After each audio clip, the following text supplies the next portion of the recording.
guys, today I'm back to film my August empties. So I finished a pretty decent amount, but I would say again it's going to be a lot of hair products. I've really focused on that and managed to get rid of a lot. I think that after hair products, body products are probably going to be the next thing I work on. My body lotions, my body mist, probably even kind of include perfume in there. So that will kind of keep seeing in my empties. The first thing we finished this month was the TG Bedhead Urban Antidotes Recovery Shampoo and Conditioner. I don't know where the conditioner went. I got the feeling I think I threw it away. But my boyfriend and I have used this for quite a while now. He really likes it. I like it. I think it's okay. It's just that when we got to the second bottle in particular, it seemed like it wasn't moisturizing my hair as much as it used to. So we might come back to this because I know he likes it. And I can usually get the duo of the liter size like this for $13, which I think is a pretty good price. So it's something we might come back to, but right now we are taking a break from it. Another shampoo I finished this month is the TG Catwalk Fashionista Violet Shampoo. It is no secret that I have blonde hair. It's been in several videos now. And I used to always use the Clairol Shimmer Lights Purple Shampoo and Conditioner. That's pretty raved about. I have had really good, I don't know, it's kind of hit or miss with me. Sometimes it works very, very well for me, and then other times it just feels like it did nothing but made my hair stink and kind of dry it out. But this one, I picked up the Catwalk line specifically because even like their Your Highness shampoo, which is volumizing, they also seem to be just a little bit moisturizing, which I personally like because a lot of volumizing shampoos and stuff, they dry out your hair and that kind of thing, but I specifically went for the Catwalk line knowing that this probably wasn't going to dry my hair out. And I was right, it is a nice moisturizing shampoo, but it was not, I don't know, I just didn't get the results I kind of wanted from this. I colored my hair a couple weeks ago and the color is just pretty much completely gone at this point. I'm back to being a really warm blonde, and I had a nice kind of cooler blonde a couple weeks ago, and I mean, just nothing I did help maintained it. So I can't really get the results I want from this. I might, like, this is the kind of thing I would repurchase in the future if I was like a warm blonde and I just wanted to keep it from getting too brassy. This is kind of what I would use because it is a more subtle purple shampoo. But there are some really strong purple shampoos out there that'll almost act like a toner, and I think that's kind of more what I was looking for this time. So it's not something I'd repurchase right now in the immediate future, but, you know, maybe down the road or something. Of course, I have a can of Batiste in here. I think this is the scent I finished up last month. It was the Coconut and Exotic Tropical. I just kind of wanted to finish this before summer was over, and I did. So I love this one. It is one of their newer scents, but I think that now that we're going kind of into fall and winter, I will probably get some different scents until summer rolls around.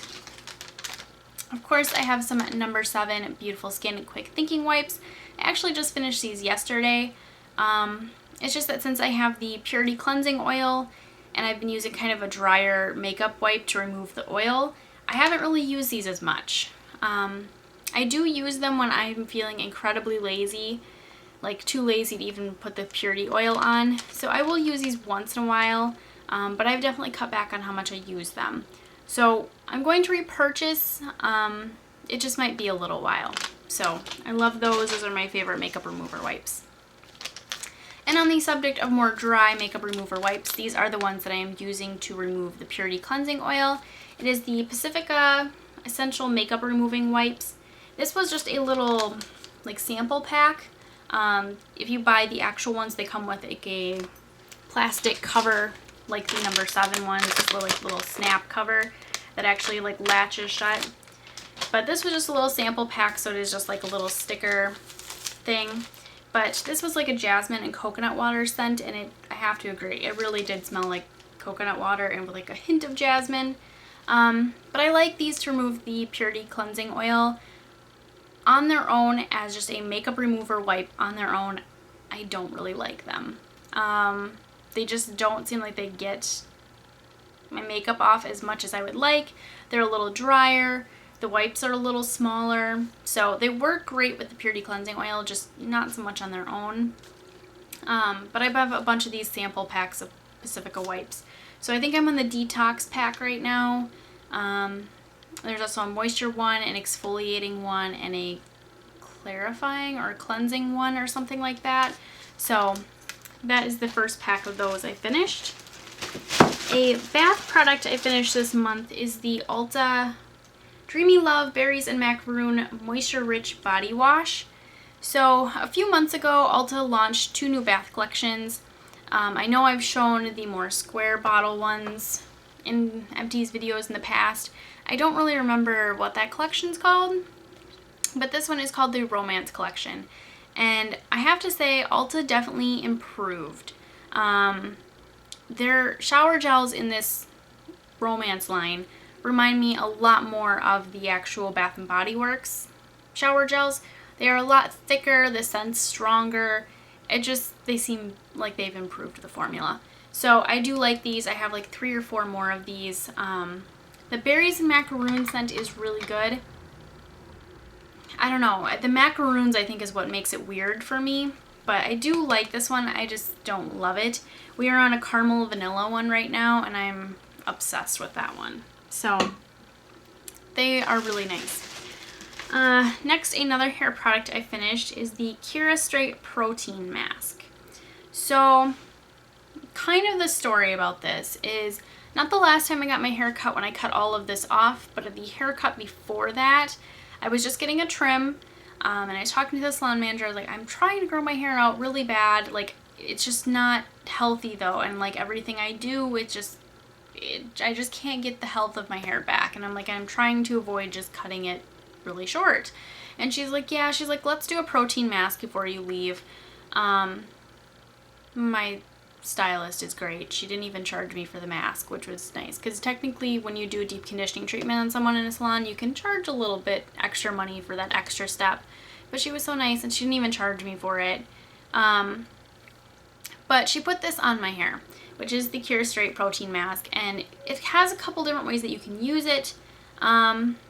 So you can put it on for 5 minutes like a deep conditioner and rinse it out. Or the other thing is, and it says in salon deep conditioning treatment, so this is what she actually did for me.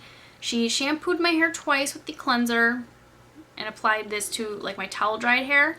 She placed it under a hair dryer for 15-20 minutes, and then she actually blow dried my hair. She didn't place it under a dryer. But she just kind of dried it until it was like damp. I don't know. Yeah, just so it was like slightly damp, like just slightly kind of cool to the touch. Like it didn't necessarily feel wet. And then we went and rinsed it, and then she dried and styled my hair like normal. And my hair was so incredibly soft. Like, I could not believe that my hair was that soft. Especially from a protein mask, because protein doesn't usually make your hair feel great. Moisture masks are usually what's going to make your hair feel softer. Oil treatments, that kind of thing. So I was really surprised how soft this made my hair feel. And we just so happened to kind of have this on clearance because we were getting rid of Kira Straight. We weren't going to be carrying it anymore in our store. And I picked it up and I bought it, and then I realized that it had expired a whole year ago. So this expired in June of 2014. I hurried up and just finished it up because I was kind of like not sure if it was, I mean, there didn't seem to be anything wrong with it. It smelled normal. The consistency was normal. It just, I don't know. I just didn't know if like the benefits of it were maybe not as good. So it definitely didn't make my hair as soft as it did when she did it, because I didn't do the whole pre-cleansing my hair, dry it, then rinse it out again. I just used it like a deep conditioner. So I didn't really get the same effects. I think it did help a little bit though, because I used this around the time that I went blonde and I didn't have a ton of damage as much as I was expecting to have.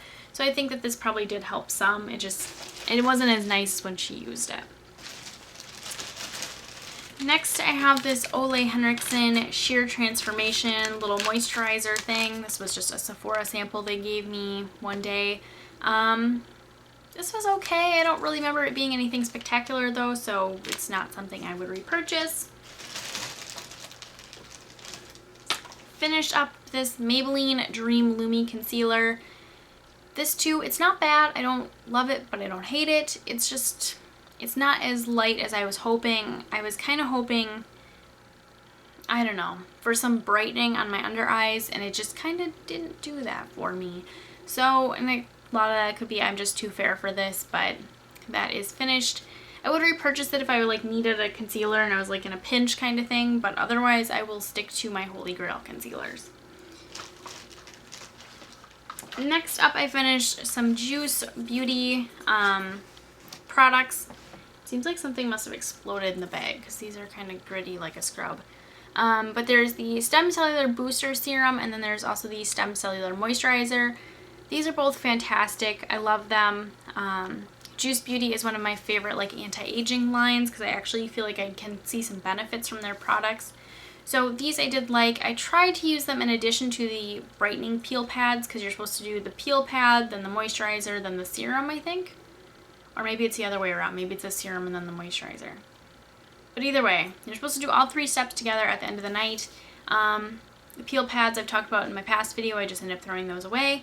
But these two I did like. The serum kind of surprised me though because it was a little thinner and kind of more watery in texture than I would have expected. But the moisturizer is very thick and moisturizing. So those I really liked. I felt like I did kind of see some benefits from using those, so I wouldn't mind repurchasing those in the full size. I finished up my Coola makeup setting spray. This I got in Birchbox, and I really want to repurchase it, but I kind of have some issues with it because mine got really clogged and I had to dump it into another bottle to use it, but my little spray won't even go down. But this was a really nice makeup setting spray. It has sunscreen in it, it smelled nice, and I felt like it was on my skin without feeling sticky, because I have noticed that some makeup setting sprays can feel a little sticky on my skin. And this didn't feel like that, but I did feel like I saw some benefits from it. So that I kind of would repurchase. I'm just iffy because I don't want to repurchase it for like, I want to say it's like $30, and I could be totally wrong, but I don't want to repurchase it for that price and then have the bottle be clogged. So, and another setting spray I finished actually is my Urban Decay De-Slick Makeup Setting Spray. I liked this. I don't know that it necessarily, this one I kind of went back and forth with on. Because when I use the all-nighter makeup setting spray, if I use it a lot, I feel like I don't notice a difference. But if I quit using it and come back to it, then I will notice a difference, which sounds really weird. But that's kind of how this was. I was like, I don't really know if I see much of a difference. And then on the days that I did use it, I was like, okay, I do see like a little bit of a slight difference. So I don't know. I will probably stick with the all-nighter spray because I just don't know that I love the De-Slick as much. But there are some other makeup setting sprays I want to try. So use that. I used this. It is the Boscia Makeup Breakup Cool Cleansing Oil. And this was another Sephora little sample that I got. This was the weirdest cleansing oil I have ever tried. Because like it says, it is a cooling cleansing oil. So it feels slightly, I don't want to say minty, but that's really the only way I can think of describe it. It reminds me so much of like the Tarte glosses with that little bit of like a minty kind of feeling to them. So that was really interesting, but this was actually pretty nice. It did remove my makeup pretty nicely, so I just think I prefer the Purity one a little bit better. So there is that. I was in love with this. This is another sample I got from Sephora because I placed a Sephora order at some point in August or July, whatever one. And it was one of those times where you got like 5 samples with your purchase instead of the typical 3. So this was another one that I got. It is the Giorgio Armani Fluid Sheer. And this was in shade number 2. So this is a lot like the Becca Shimmering Skin Perfectors, like the more liquidy ones. It's a lot like that. It was a really pretty color. I liked kind of the glow that it gave me because it was kind of like natural looking. So I really liked this. I probably won't repurchase because it's Giorgio Armani, and I'm sure it's going to be really expensive, and the Becca ones are probably going to be a little bit cheaper and are very similar. I finished up an Urban Decay Primer Potion. I love Primer Potion. I just don't know if I'll repurchase it with their new packaging because I have seen a lot of people bring those back because the doe foot applicator ends up getting broke. I finished up in Urban Decay Perversion Mascara. I love this mascara. I will not repurchase the full size one. I will repurchase the travel size one if I want to get it again, because the full size has so much product in here still, but it is just so clumpy, and it didn't used to transfer on me the first, couple months that I've worn it, and now that I've had it for a while, it just transfers all the time. So that really, really sucks. Something really did like explode all over this bag because this is my last empty. It is the Smashbox lipstick, and this is in Posy Pink, but it's got like almost like a scrub all over it. So that is that. There it is, done. This was a pretty pink lipstick. I mixed it with a lot of my Project Pan lipsticks, but I just don't know if I'd repurchase it. Other things I have similar. It was nothing special. It was pretty, but not something I need. So that was my final empty. Now I think I'm going to try to film another inventory video. I'm really like out of the filming kind of thing because it's been at least a week since I filmed a video, and I've just been doing store set for the new store that I'm going to be working at, which I'm really excited about because they have Becca and Lipstick Queen, and the store that I'm coming from did not have Becca and Lipstick Queen. So I'm excited to be in a store that has those now because Becca is amazing, and Lipstick Queen I've heard nothing but good things about as well. So I'm really excited to kind of play around with those. But yeah, so I'm going to try to film an inventory video, but we'll see how that goes. Thank you guys so much for watching, and I will see you next time. Bye.